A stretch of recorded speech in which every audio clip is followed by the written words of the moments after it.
जब रुपी डिप्रिशिएट करता है, why it is good for the export. Suppose कि आप अपने आप को एक अमेरिकन मान लो, तो यस्टरडे आप एक अमेरिकन हो, तो $1 आपका कितना था, 70 रुपीज का। और इंडिया का जो एक मान लो पानी का बोतल है, पानी का बोतल जो है वो 10 रुपए का है, 10 रुपए का है। तो $1 में कितना बोतल पानी खरीद सकता था वो? 7। $1 70 रुपए का था। और पानी का जो बोतल है made in India, it is costing ₹10। तो $1 में 7 बोतल। अब टुडे $1 इज इक्वल टू ₹80। तो अब वो कितना बोतल पानी खरीद पाएगा $1 में? 8 रुपीज। तो for the exporting importing country, Indian goods have become cheaper. Indian goods have become cheaper. ठीक है, इसको और मैथमेटिकली समझो। Today at this rate to buy 7 bottle, foreign country will have to pay less than $1, $1 और more than $1। फिर से समझे, कल $1 70 का था और पानी का बोतल 10 रुपए का। तो कल $1 से 7 बोतल जो है पानी खरीदा, आज $1 80 रुपए का है, तो 8 बोतल। अब इसको 7 बोतल में कन्वर्ट करो। At this rate to buy 7 bottles, foreigners they will have to pay less than $1, $1 और मोर देन $1। तो less than $1 is very good. आप ऐसे समझो, यानी कल जब आप भारत आए थे तो 7 बोतल के लिए आपको $1 देना पड़ा, और आज जो है 7 बोतल के लिए आपको लेस देन $1 पे करना पड़ेगा। तो definitely Indian goods have become cheaper. अब इंडियन गुड्स जब चीपर होंगे तो ग्लोबली हमारे गुड्स का डिमांड क्या होगा? बढ़ेगा, लीडिंग टू मोर एक्सपोर्ट। अंतरराष्ट्रीय बाजार में भारतीय वस्तुओं की मांग बढ़ जाएगी।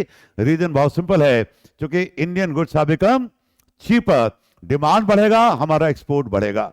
That's why it is called good for the export. This is one way of getting the things. अब दूसरा तरीका पहले समझो, दूसरा तरीका समझो। अब जैसे सपोज कि आप एक्सपोर्टर हैं, रेट आपको वही याद रखना है 70 एंड 80। तो यस्टरडे आपने इतने $1 का एक्सपोर्ट किया, $1000 आपने इतना एक्सपोर्ट किया।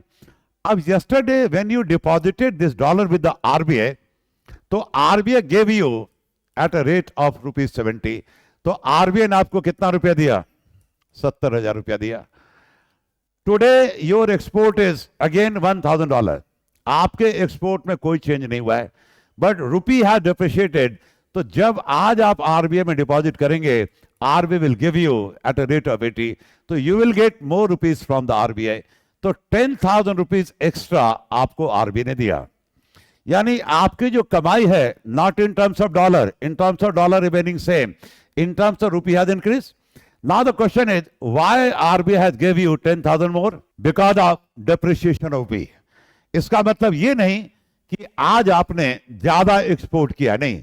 आपका जो एक्सपोर्ट है डॉलर में, कल भी $1000 था और आज भी $1000 है, लेकिन still you got more money from the RBI, 10,000 rupees extra. ये 10,000 रुपया जो आपको एक्स्ट्रा मिला, it is just like windfall gain for you. आपकी तो लॉटरी लग गई, आपकी कमाई 10,000 रुपया बढ़ गई ना। तो ये आपको इनकरेज करेगा, ये आपको इनकरेज करेगा कि आप अपने प्रोडक्ट के प्राइस को थोड़ा सा और कम कीजिए, क्योंकि यू हैव गॉट 10,000 मोर। तो अब आप इस पोजीशन में हैं कि you can keep the price of your goods in the international market below, और आप कम कर सकते हो। तो जैसे ही आप कम करोगे, देखिए, your goods are going to become more cheaper, तो एक्सपोर्ट आपका और बढ़ेगा। This way it can be understood as well. तो यस, देखिए, तो rupee becomes weaker, it is going to lead to increase in export. Export हमारा बढ़ता है, it is said to be good. अब इसीलिए जब आप न्यूज़पेपर देखते हो, खास करके हिंदी का जो न्यूज़पेपर होता है, मुझे बहुत पसंद आता है। कारण उसका जो हेडलाइन है ना, हेडलाइन बड़ा जबरदस्त होता है। क्योंकि अंग्रेजी का जो इंग्लिश न्यूज़पेपर वो लिखते रहते हैं, समझ नहीं आता है। अब मैं हेडलाइन बता रहा हूं। न्यूज़पेपर में हेडलाइन आया, रुपया कमजोर। अब एक आम आदमी जिसको इकोनॉमी की समझ नहीं है, उसको पढ़ के कैसा फील होगा? बहुत बुरा लगेगा कि हमारी करेंसी कमजोर हो गई। बुरा तो लगेगा ही, लेकिन नेक्स्ट कॉलम में, बगल वाले कॉलम में क्या लिखा है? एक्सपोर्टर्स हैप्पी, निर्यातक खुश। बड़ा अजीब सा हाल है। एक तरफ हमारी करेंसी कमजोर हो गई, दुख की घड़ी है, और दूसरी तरफ निर्यातक लोग क्यों खुश हो रहे हैं? समझ में आया क्यों खुश हो रहे हैं? अब नेक्स्ट डे हेडलाइन चेंज हुआ, रुपया मजबूत, रुपी बिकेम स्ट्रॉन्गर। तो एक आम आदमी जिसको इकोनॉमिक्स की समझ नहीं है, पढ़ के कैसा फील होगा? We will feel very proud about that. वो प्राउड फील करेगा कि हमारी करेंसी बड़ी मजबूत हो गई। लेकिन next column it is written exporter discourage, जो निर्यातक हैं हतोत्साहित। बड़ा अजीब सा लग रहा है कि एक तो हमारी करेंसी मजबूत हो गई, ये क्यों निराश हैं? तो जब रुपी अप्रिशिएट करेगा, मजबूत होगा, तो definitely it's bad for the export. Just opposite will happen. Everything has two sides, positive, negative, and both the sides we have to see, and that too with respect to Indian economy. अब जरा देखें